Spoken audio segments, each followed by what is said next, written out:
Hello there guys, happy Wednesday. Hope you're doing really well. Daniel Childs here, and as promised in yesterday's show, this is going to be a Q&A added time. I'm going to be answering your questions about CFC. Apologies to those I can't get round to. Obviously, I'm taking the questions as I always do for this show via my YouTube community page. If you're not going on there, I not only share my most recent upload, but also I request questions for the added time. And then on top of that, at SonOfChelsea on X. So make sure you're following both of those if you do want to submit questions in the future. But let's start off here with Bridge Junkie 2, who asks, will we ever see more of the women's team on your channel?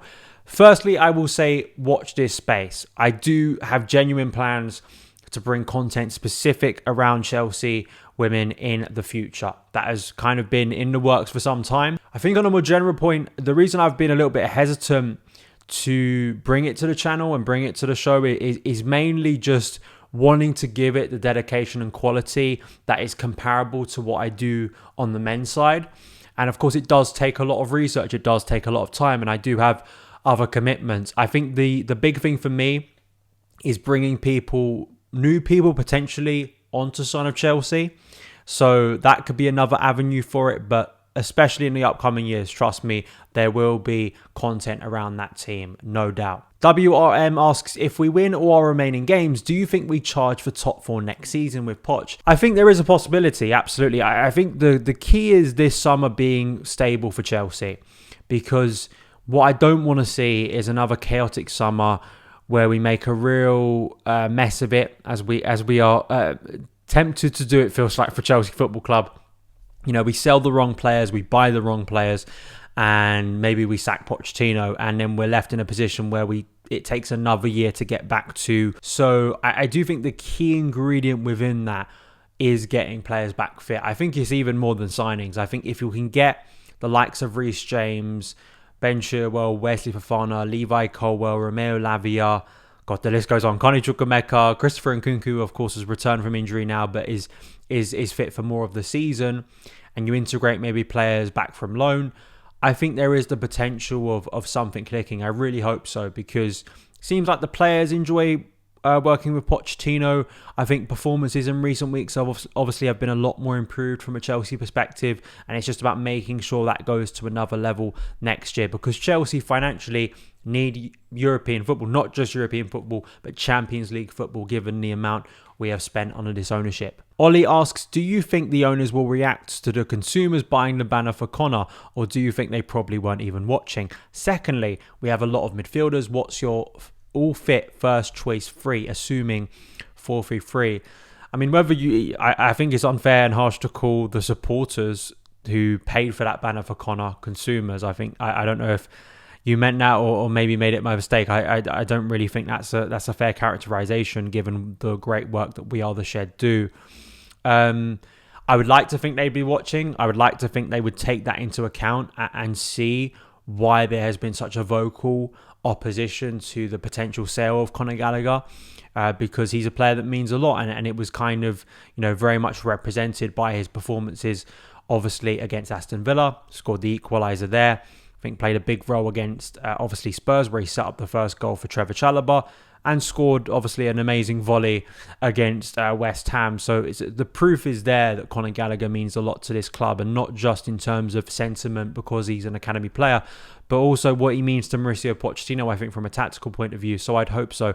In terms of midfield, I still do think you have to have Gallagher in that midfield. And I also think that, Caicedo and Enzo remain two players that you'd like to see fit. I think this remains the big question moving into next year, is how does Romeo Lavia fit into that? What is going to be the balance between Enzo? And also maybe asking a big question that we're going to get to in terms of Enzo Fernandez regarding his future at Chelsea. We spoke about it last week in added time, because that, I think, remains a key one. But if we do have a lot of games, there is going to be fluidity there. And it's easy to forget that earlier in the season, Enzo, Caicedo and Gallagher did have some good performances as a midfield three. I think it's easy to forget. CFC Cass asked, does Enzo complement Poch's structure?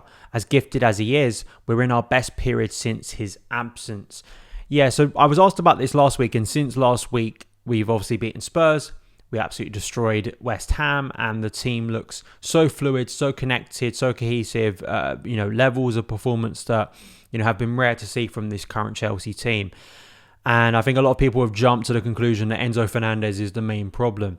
I do think there is a question to be asked, but the more I've seen it, there are more than one reasons why Chelsea are playing well. Defensive, qualities to them, or just an increased work rate that wasn't there before, arguably.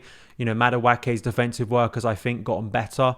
I look at the work of Malo Cucurella, especially in a more central role, has been better.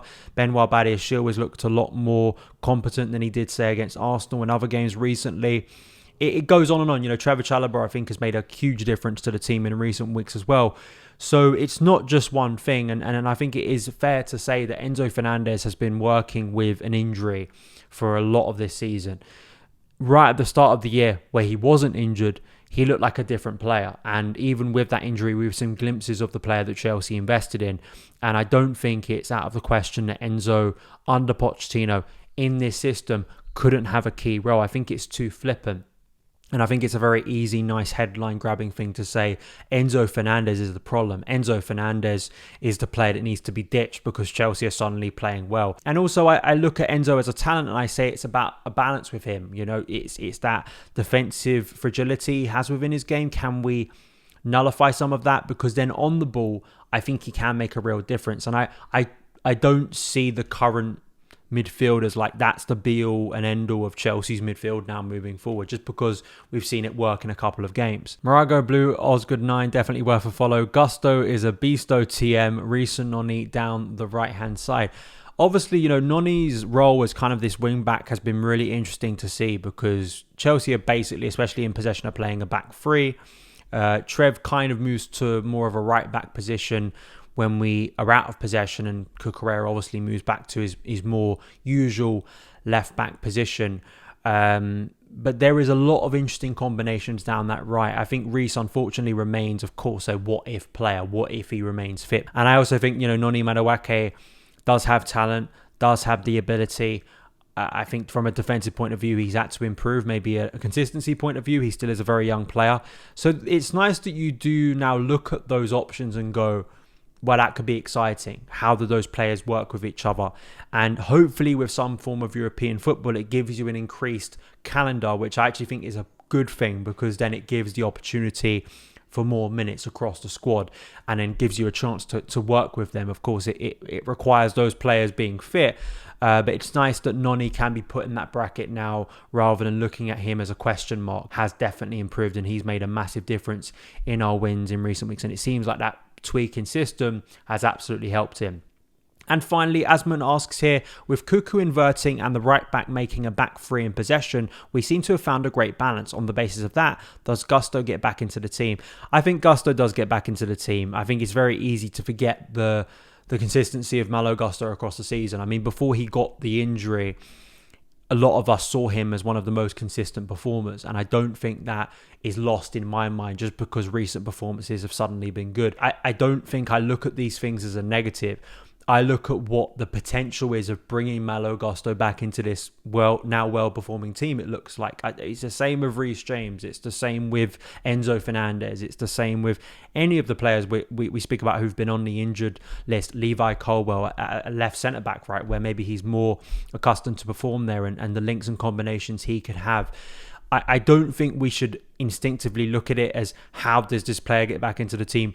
Does this player get back into the team? Because I think Malo too, Seb C pointed this out on Twitter, that earlier in his career, he played in central midfield, I think for Lyon, very early in his career. But the good thing about a lot of players now, especially coming through academies, at high level academies, is they are trained and developed to be quite versatile. So these are players that are not so limited in what they can do. And I think Gusto is flexible enough to play on the left as a left back if we need him to, and maybe even play the role that Marco Correa has, because I think that Malo Gasto has proven to be a very, very good addition to this Chelsea squad. So I have little doubt, and Cucurella still has some question marks, especially defensively. But to say that Gusto doesn't come back into the team, I still would have Malo Gasto over Marco Correa just based on their overall performance level this season. And I think Gasto has been more consistent, higher. I think he's a more versatile player. So I think would find himself back into minutes quite quickly. So that is it for today's Q&A. Thank you so much for submitting your questions. Follow me across socials at SonOfChelsea, and I will see you again very soon. All the best.